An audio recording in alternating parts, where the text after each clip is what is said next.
Hey, good morning, everybody. I am so excited about a conversation today with my friend Andy Lee, who is a chaplain and religion teacher at a local Christian school and a friend of mine. We sometimes worship at the same church where he does one heck of a worship set. Just always appreciating the passion that he brings. I'm so excited about a conversation today with my friend Andy Lee, who is a chaplain and one of us has YouTube open or something. Do you have YouTube open? We sometimes worship at the same church. Yes, sorry. Yeah. That's the only time we get feedback is if we have one of those open. Anyway, the topic today is a little bit about Christianity. We want to talk about ethics. We want to talk about what is a Christian's responsibility, duty, joy, and privilege during pandemic type situations, because Andy and I are both in lockdown counties. Good morning, Denise. Andy and I are both in lockdown counties in California, and we're not in anything super serious. We just have a shelter in place ban, so just kind of restricted.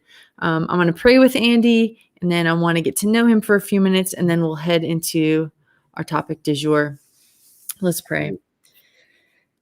God, we are in a testing time as a nation, and especially in counties here across the U.S. We are just asking questions of ourselves and of others.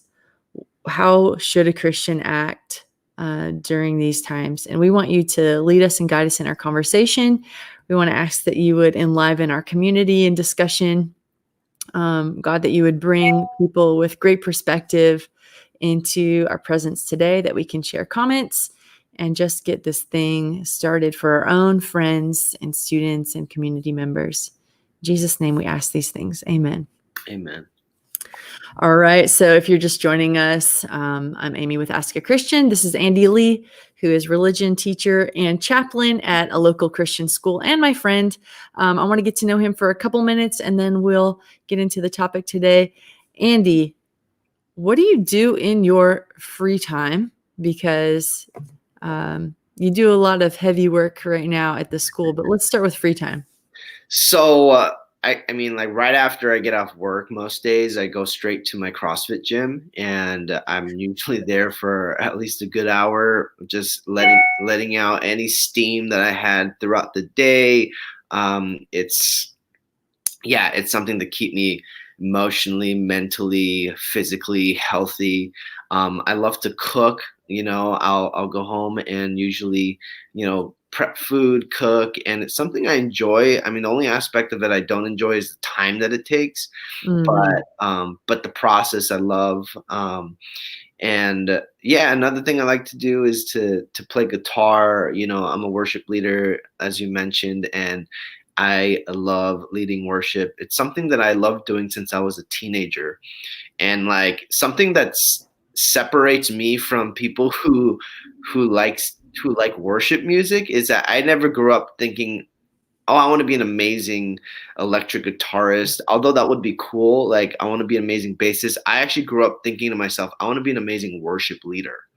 Oh, wow. Yeah, and it was like I like would obsess, like not obsess, but I would watch like Chris Tomlin, Matt Redman, and watch how they led worship rather than how they played the guitar. I would be like, oh, like this is how they engage the audience.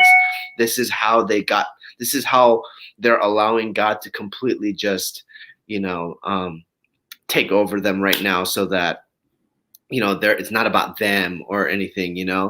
So that was his craft that I was trying to, I've always tried to get better at, and I still am today, by observing Christian artists and worship leaders today. And and I'm thankful for a place like Sunnyvale where I can continue that, with like the band that I'm a part of there now. That's cool.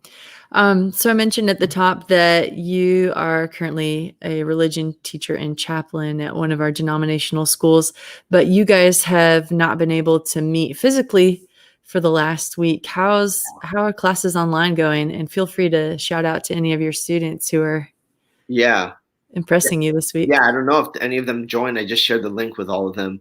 But hey, if any of Mountain View students, if any of you are here or joining us, hope you guys are staying clean and safe at home. But this week has been a completely new experience for all of us. I don't think this has ever happened at our school, where they had to shut down and go completely online. Thankfully, our school has a online learning system already in place. It's Nice. called Google Classroom, and this is not the only one, but um, once we but because we have Google Classroom already in place, it makes online school a lot easier. Um, we also have been using a resource, Zoom, or Google Hangouts.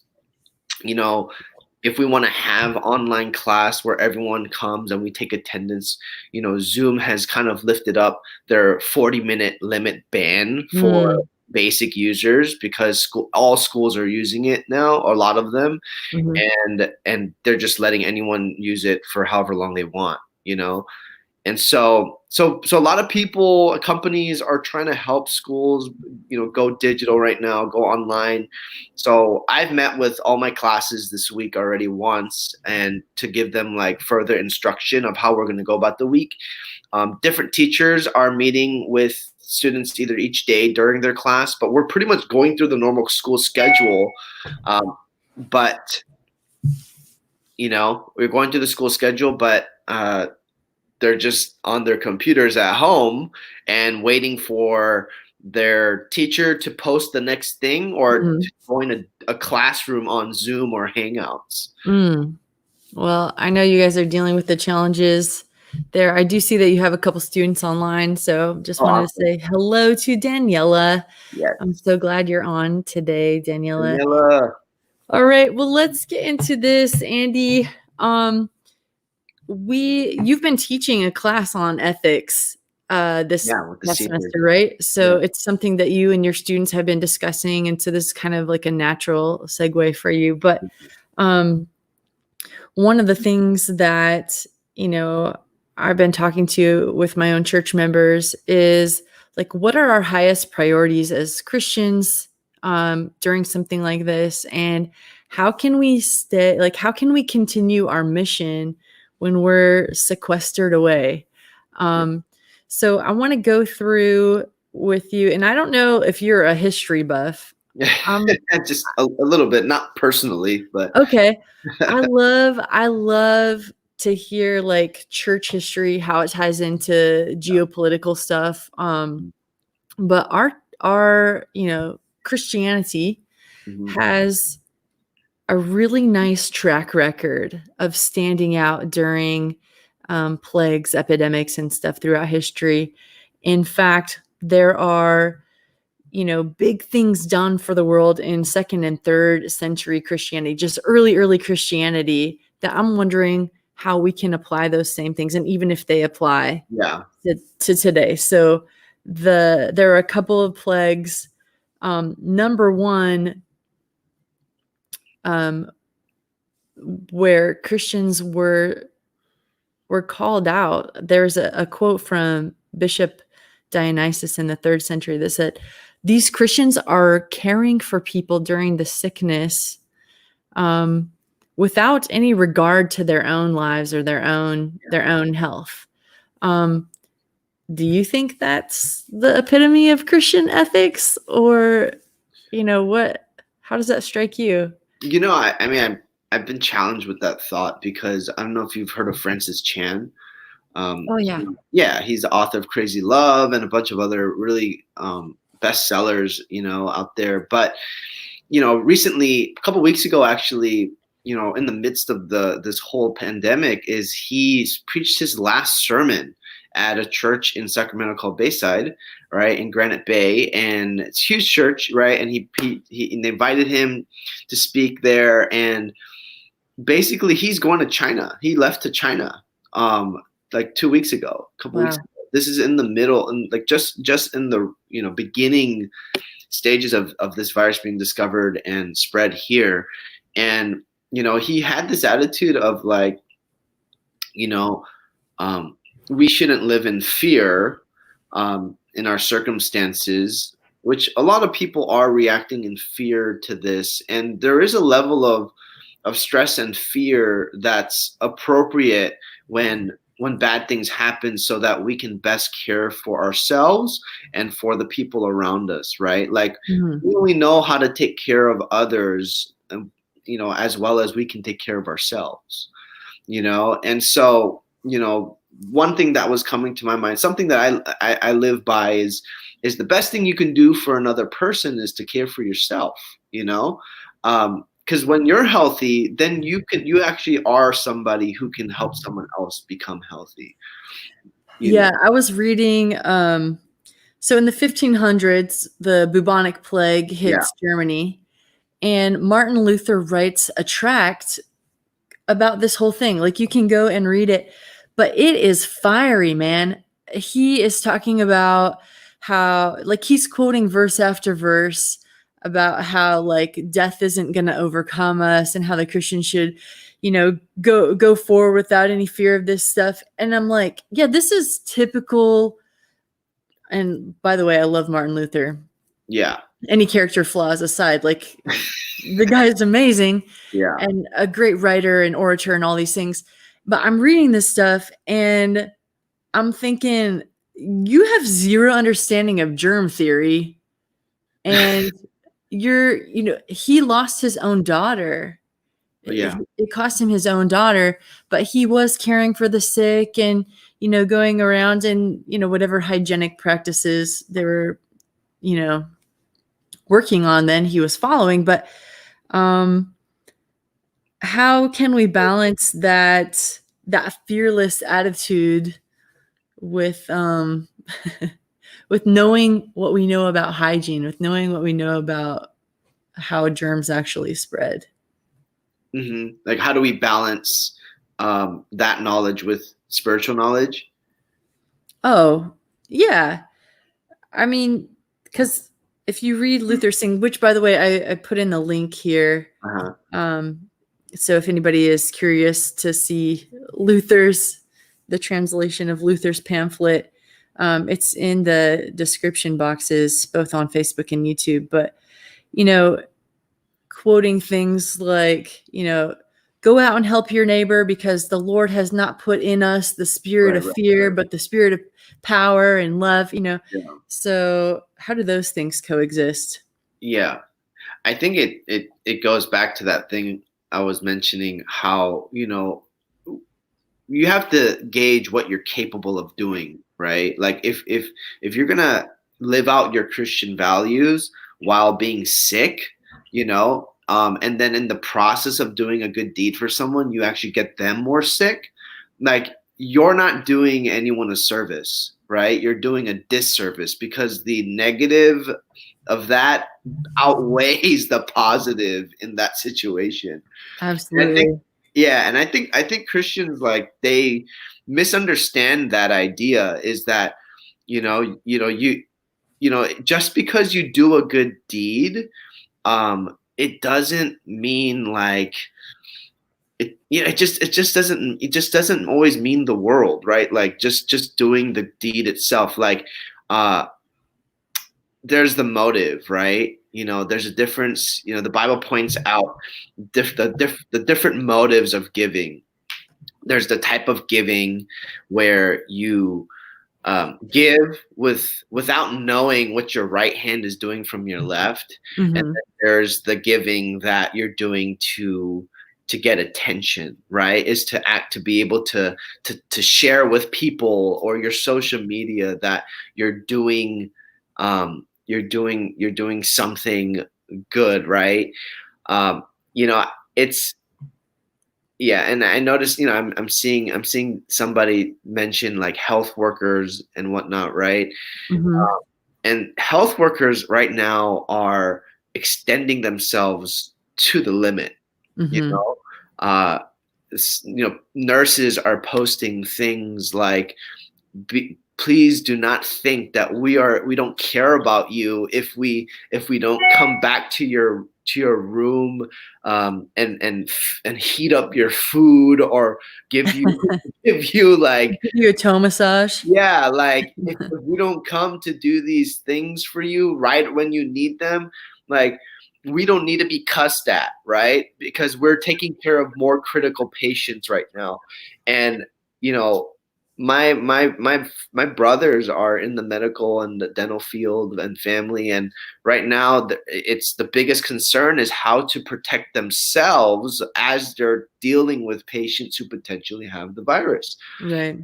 Especially my brother who's a doctor. And in China, there's videos on the process of how they cover their entire bodies and face and every hole, that where air can go through. Like they're covering their entire body with some kind of cloth. Right. It's like a thinner hazmat suit, Yeah. and they're putting on goggles and then putting in cotton balls around it in case there's any holes. And it's insane. The doctor in Korea, I believe, put on 2 masks on his face, to while he was dealing with patients, and he died.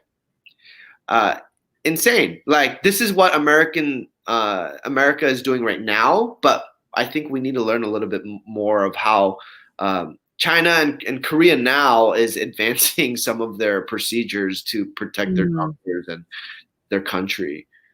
Yeah, that's interesting. That's wild stuff. Just because I've seen so many posts about it, I do want to mention Yeah, how stockpiling fits into this. The ethics of stockpiling, Andy Lee. Is it right? Is it caring for yourself? Or is it going too far and robbing somebody of some supplies they potentially need? yeah. What's the Christian ethical That's view that's on a good this? question. I think that I was just reading something this morning on Apple News about how right now the Trump administration is trying to they're trying to put out a bill, that basically allows them to send $1,000 or $2,000 checks to Americans under a certain income level. And one of the ways to it's like a 300 or like 50 billion bill, like dollar bill. It's a crazy bill that requires a lot of money.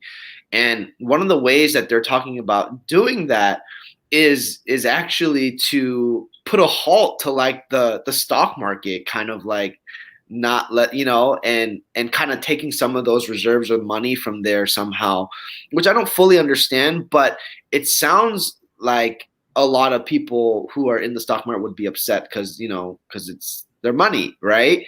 In their Yeah, it's like let's take some economic stuff from here and move yeah, it over to here.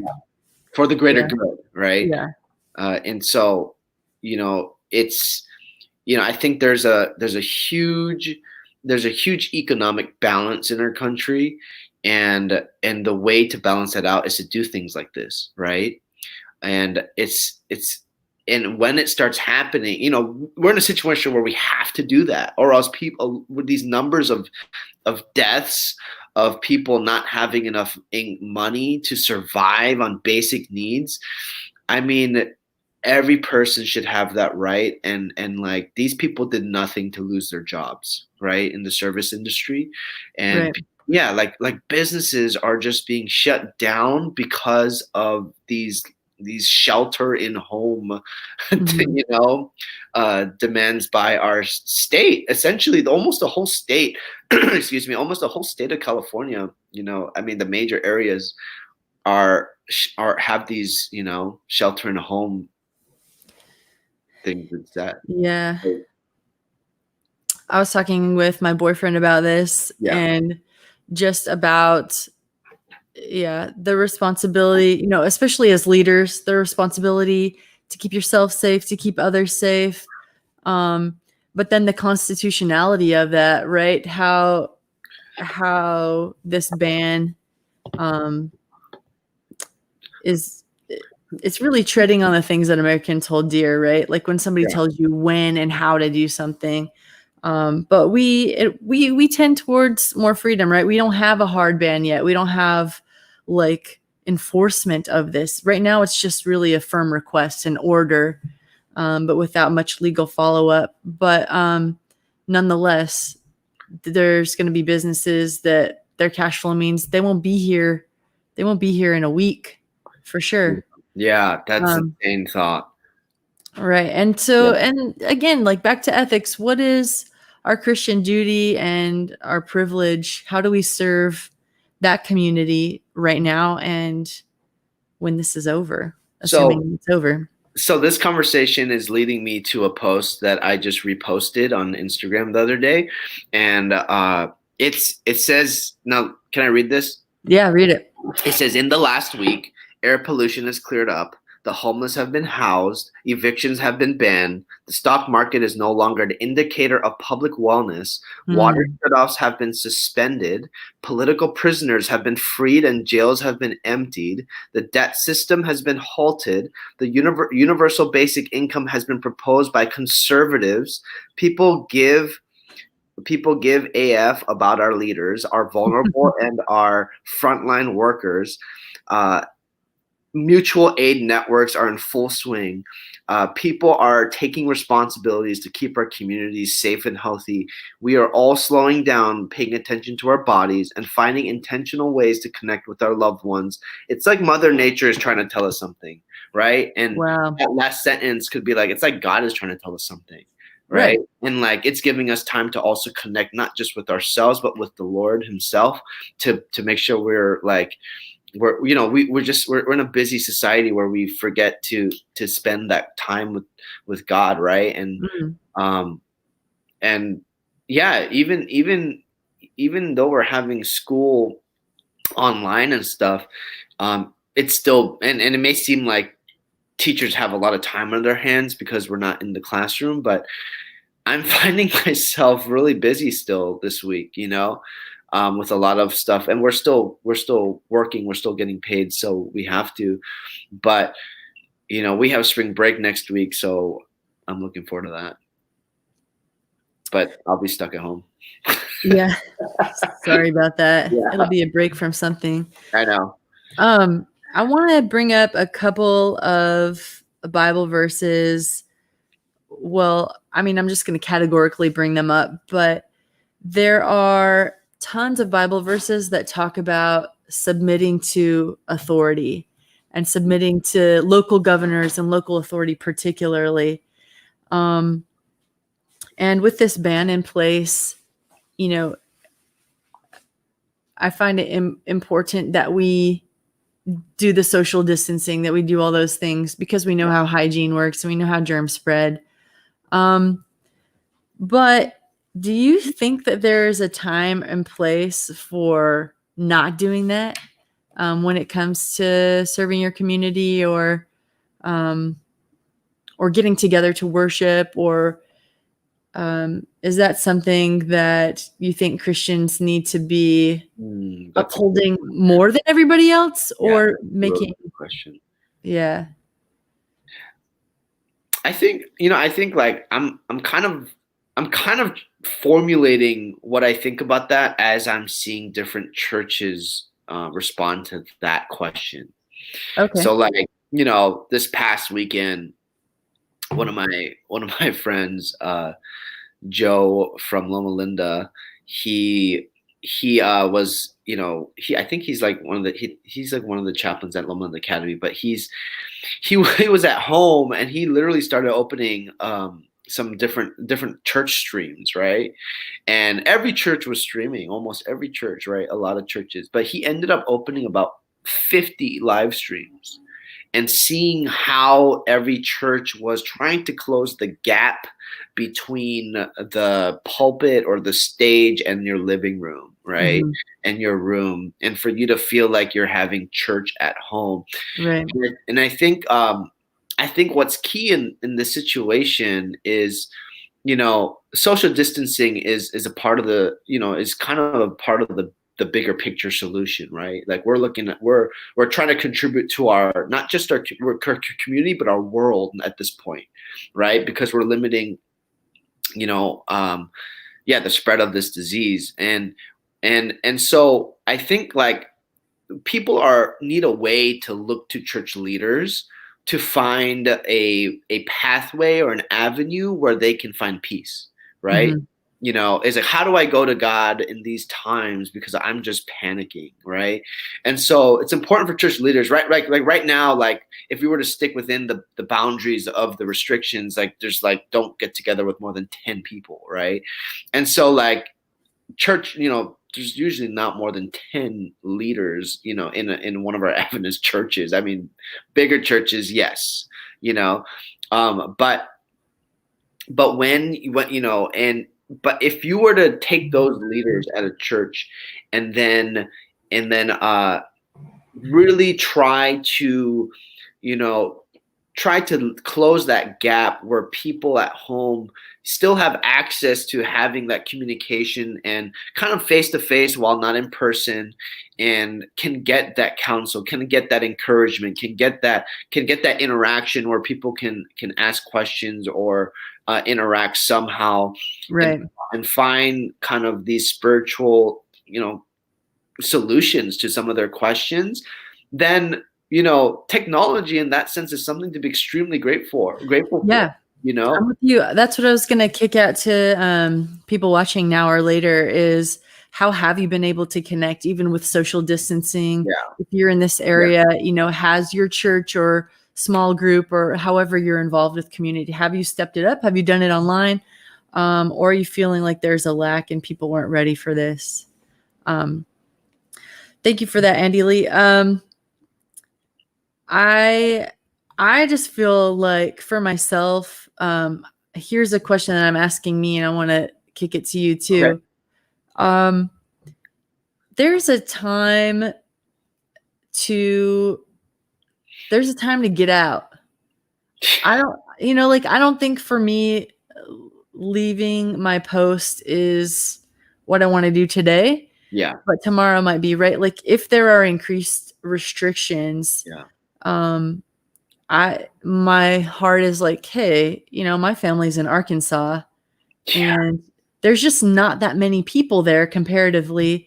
And it's really easy to have good quality of life on my parents' farm, let's say.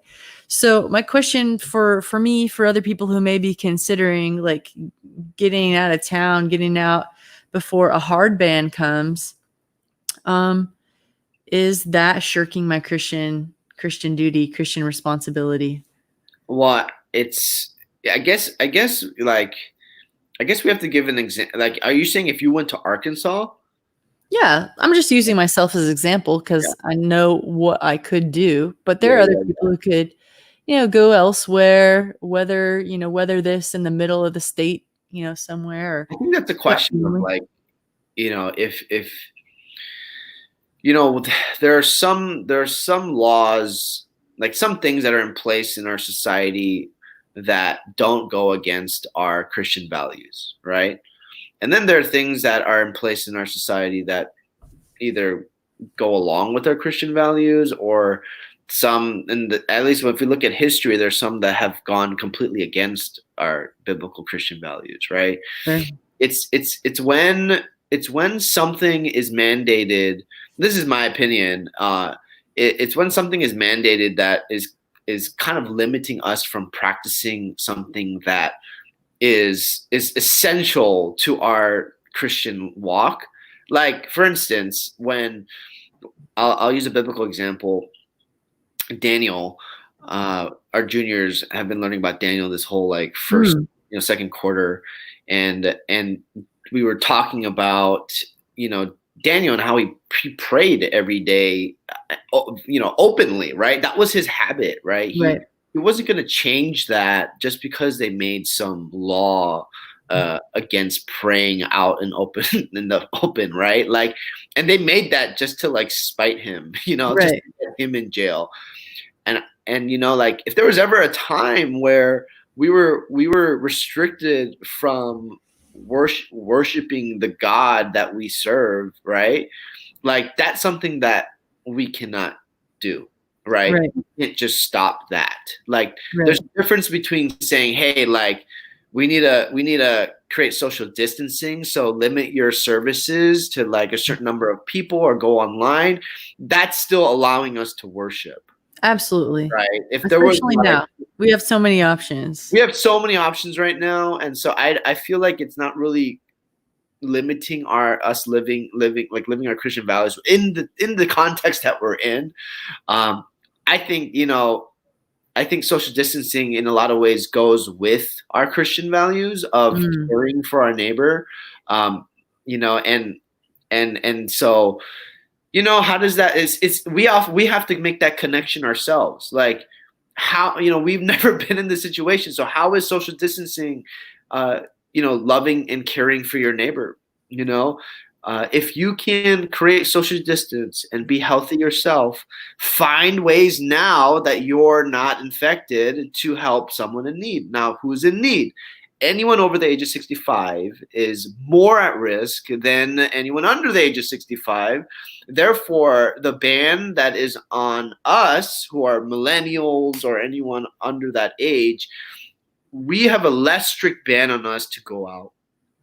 I saw something yesterday that moved me, and I wish people would catch on to this. But in Ireland, in Ireland, there's there's times they've opened. Some grocery stores have opened. Uh, oh, hey, Jane, Jane, my God. Under before class times, not class times, before grocery stores would open, they open an hour before just for the elderly to come shop.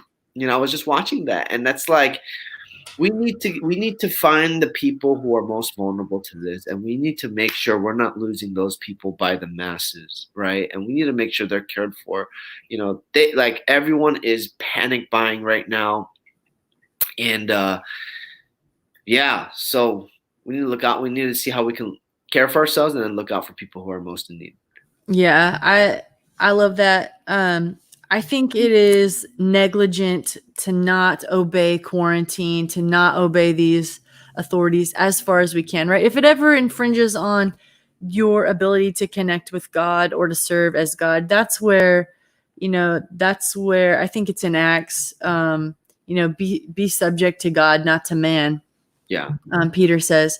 But like, yeah, that cannot apply now. Now it is our Christian duty to care for our neighbors through hygienics and through Yeah. all the like that seems more aligned. So I know people are up in arms about their freedoms taken away, but imagine it were not a ban. Imagine it were not coming from government. It would just be the responsible thing to do. But yeah, people can see it. I think it is not a huge leap of logic to think that it could get worse. It could get more restrictive. There could be different groups or, people blamed for it or targeted. It's not beyond the scope of imagination. Well, I mean, But we're not there yet. someone just asked a question about how we should react and respond to all the xenophobia that's going on, right? And so I think that's an important question, also an important question to ask during this time. Um, have you thought about that one, Amy? Oh, well. Yeah, that's the other side of it, right? I think I love Galatians.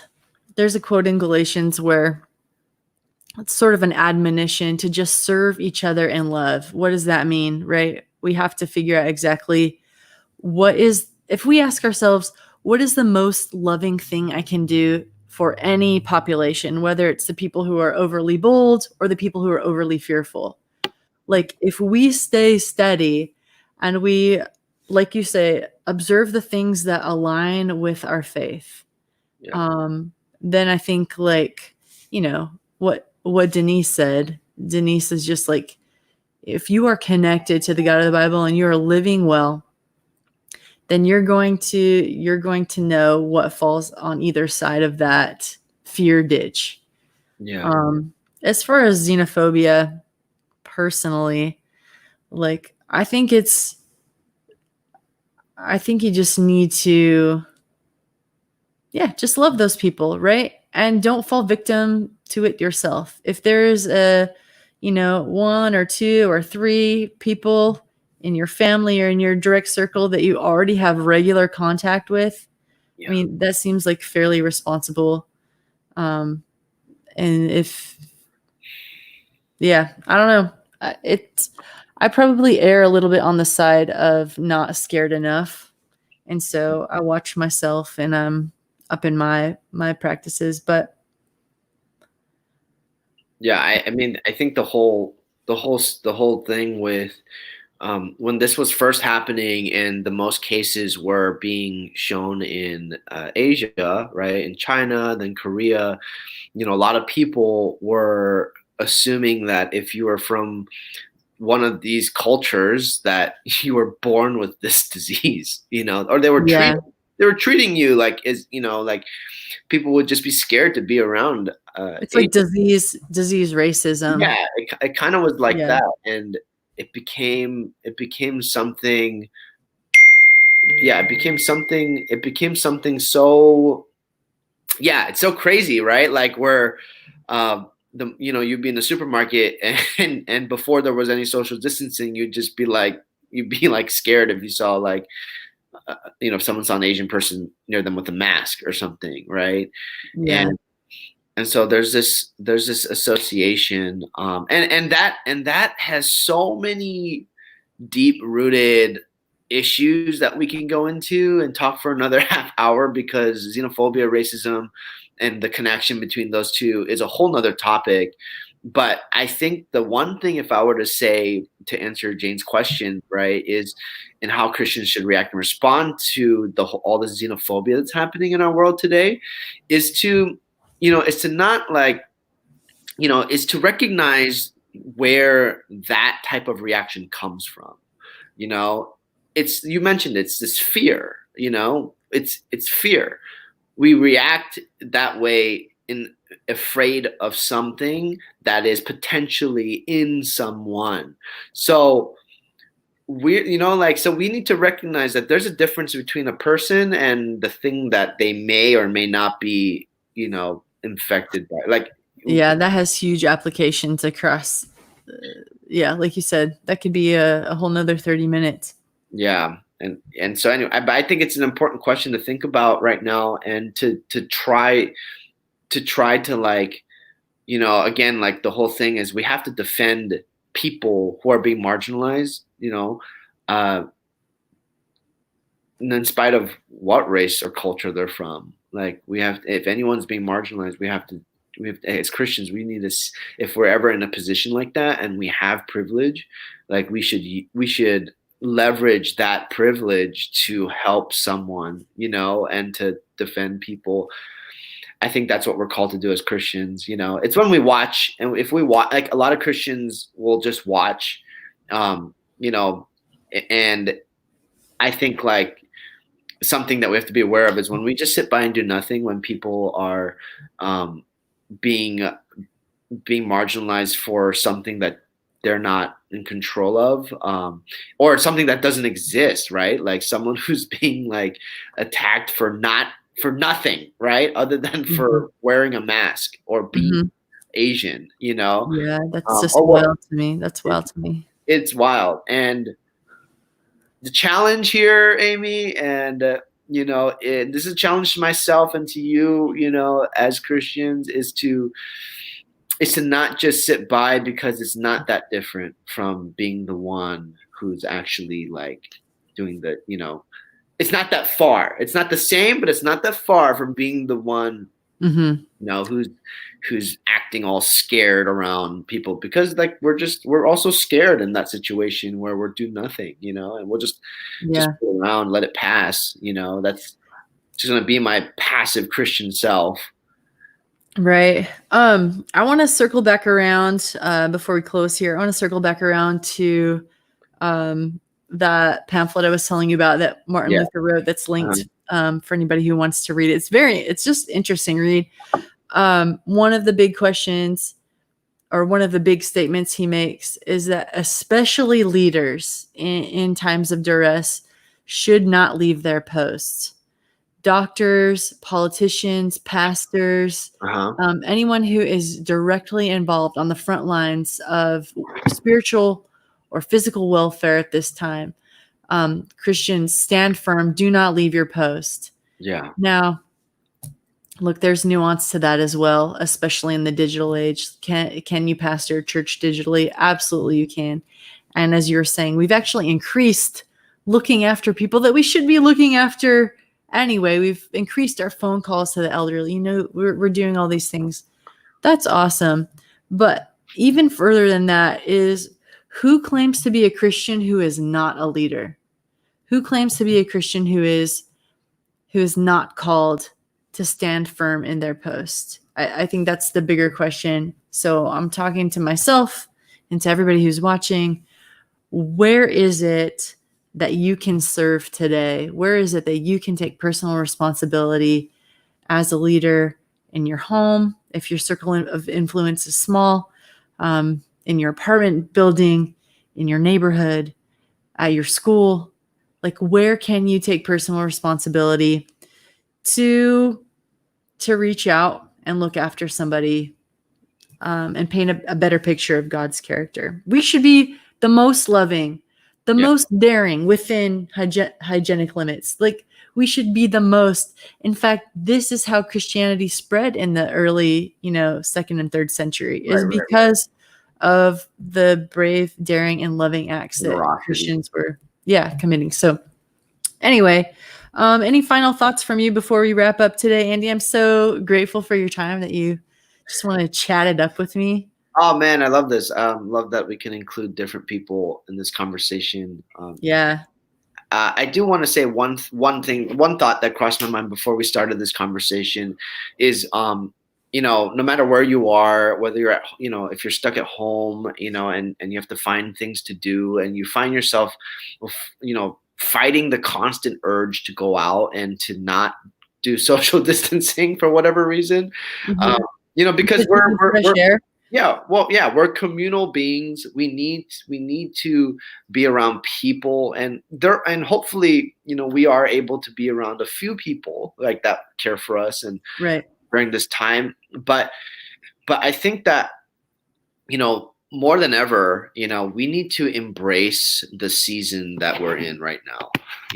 Whether you're, no matter where you are in your life, it's embracing like the situation that you're in your life. And this is going to be a tough thing for people to embrace because people are losing jobs, you know. Yeah. It's heightening it's heightening their situation to an extreme that it's not, one of my girlfriend's friends, was sharing how like some of the stuff that's happening is kind of like making her life go in reverse, and so I think like it's real. People are being put in very difficult circumstances, and putting them back in situations that they have escaped from, in their life. Wow. It took years for them to get to where they were now. That's And right.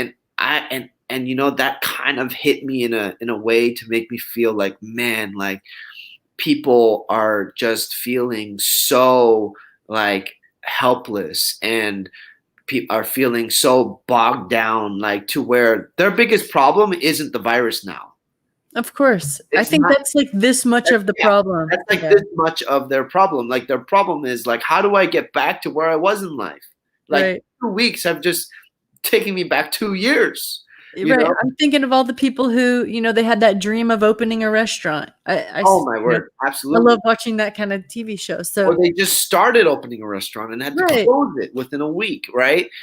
It's insane what you know what people are going through right now. And so whether you're jobless, whether you are, um, just looking for community, and you're single, whether you're, just in a place where it's lonely, it's dark, it's hard, and you're struggling to find hope.